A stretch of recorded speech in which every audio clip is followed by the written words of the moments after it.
Chapter 1: The Making of a Master.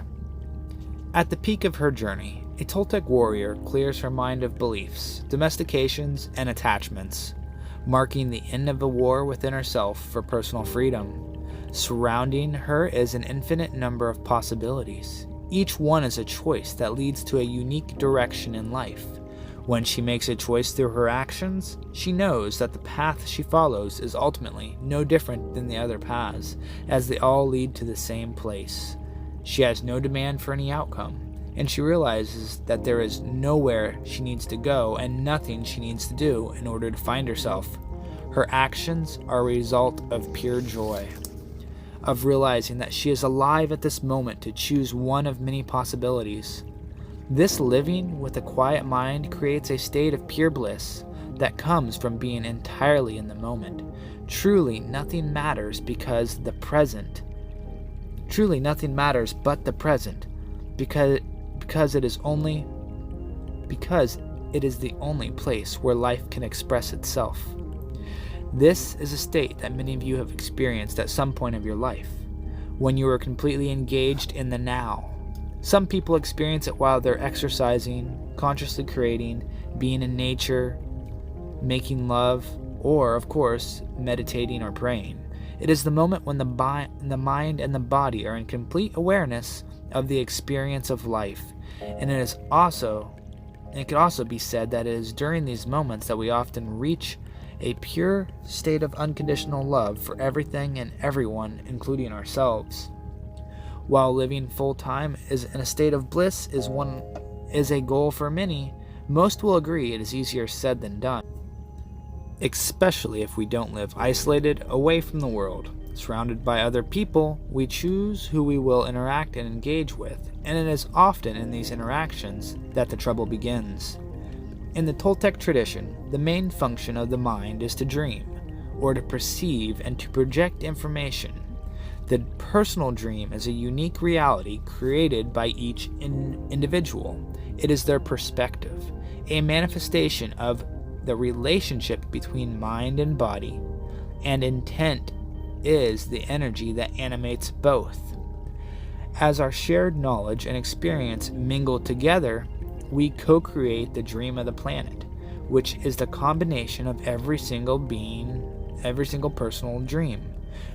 While we live individual dreams based on our individual perceptions, the dream of the planet is the manifestation of our shared intentions, where we allow ideas and agreements to flow between us. If there is harmony in the personal dream, then there is a constant opportunity for harmony with the dream of the planet. Since you are reading this book, it is likely that you don't live in a monastery or ashram, or all alone at the top of a mountain. You have chosen to engage in the world, and you want to enjoy yourself in the process. Solitude can be a great tool for healing and communication with oneself, but it is our interactions with others that will allow us to thrive and enjoy an active life. If life is like a carnival, you have come to ride the rides. But engaging in the dream means you will likely develop preferences for certain potential paths, or in other words, you'll have wants and desires. When you become too attached to these desires and they aren't fulfilled, the result is you suffer. There are also billions of others involved in co-creating the dream of the planet, many of whom have wants and desires that are different from yours. Without respect and understanding, drama, disagreements, and even conflict are sure to occur. This begs the question: is there a way you can engage in an active life without becoming too attached to your own personal preferences? Can you remain calm and balanced when dealing with others, seeing them and yourself through the eyes of unconditional love, and consequently not be drawn into drama of the party? In my experience, the answer to both is yes, and that is the subject of this book. This can be done through a process called the mastery of self. You become a master of self when you can engage in the dream of the planet and everyone in it without losing sight of your authentic self, and while maintaining the awareness that every choice you make is your own. You are no longer caught up in the drama of the party. When you engage with the dream of the planet, With the awareness and remembrance that it is only a dream, you are able to move freely, liberated from the chains of attachment and domestication. And attachment is the action of taking something that is not part of you and making it a part of you through an emotional or energetic investment. When you become attached to something in the dream of the planet, you suffer every time the object of your attachment is threatened. And this is true regardless of the threat if the threat is real or an illusion. Most people not only attach their wants and desires as they relate to material things, but also to their beliefs and ideas.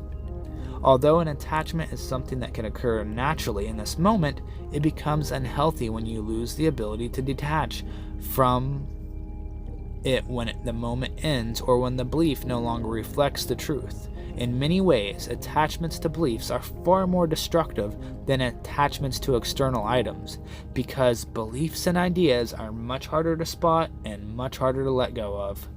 Domestication is the system of control in the dream of the planet. It is the way we learn conditional love, starting when we are very young.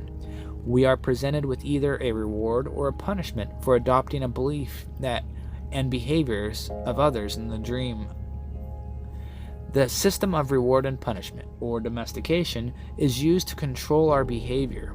The result of domestication is that many of us give up who we really are in exchange for who we think we should be, and consequently, we end up living a life that is not our own.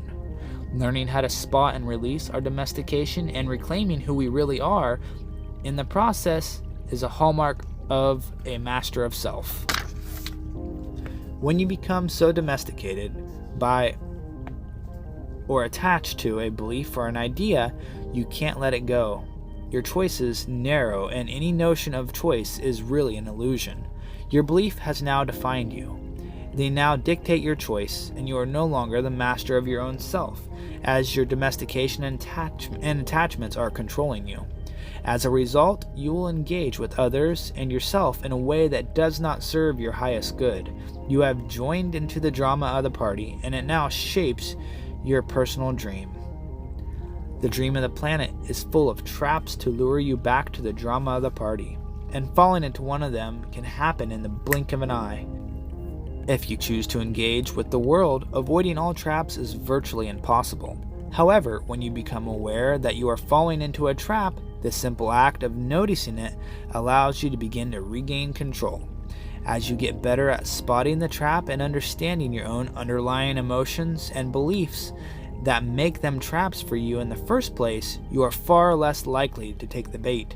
And even when you do, you can let go of whatever you are attached to quickly as your will dictates. It may seem counterintuitive, but you choose to let go in order to be in control. Doing so is the mastery of self in action. As a master of self, you could have relationships with others and even those who disagree with you while still being grounded in your authentic self. You are able to maintain your free will and respect the free will of others. Knowing that the others see you in a specific way gives you choices when you engage with them. You shapeshift only in their perception, and your awareness of that allows you to stay true to yourself and not give into the temptation to take on others' definitions of who you are. You realize that you do not have to put on any images that others project onto you because you know it is not your reality. With this awareness, you'll be better able to co-create harmoniously with others, making the relationship that matters most to you more fulfilling and rewarding. Most importantly, when you become a master of self, you know how to stay grounded in your authentic self, regardless of what is happening around you.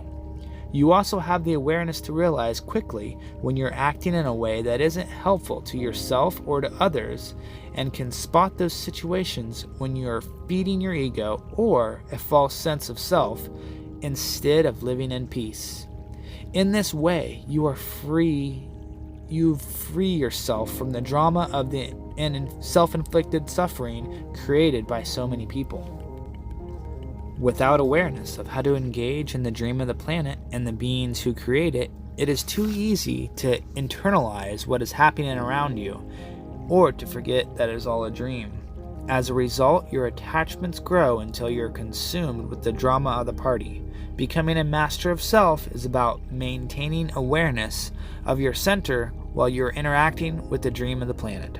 Remember that it's all a dream. Staying centered while engaging with the world is much easier said than done. And this book will be devoted to teaching you exactly how to do that. Self-mastery is not an isolated idea within the Toltec tradition, as every form of spiritual discipline provides a map to help us live in harmony with the dream of the planet by freeing our minds from the tyranny of our own thinking and being affected by the projections of others. That being said, the Toltec tradition has some unique contributions to this effort, and we'll discuss these in greater detail in the pages that follow. Before we deconstruct and rebuild the world around us, starting with ourselves, we need a greater understanding of attachments, domestication, and the difference between conditional and unconditional love. Then, and only then, can we reconstruct our personal dream in peace and harmony.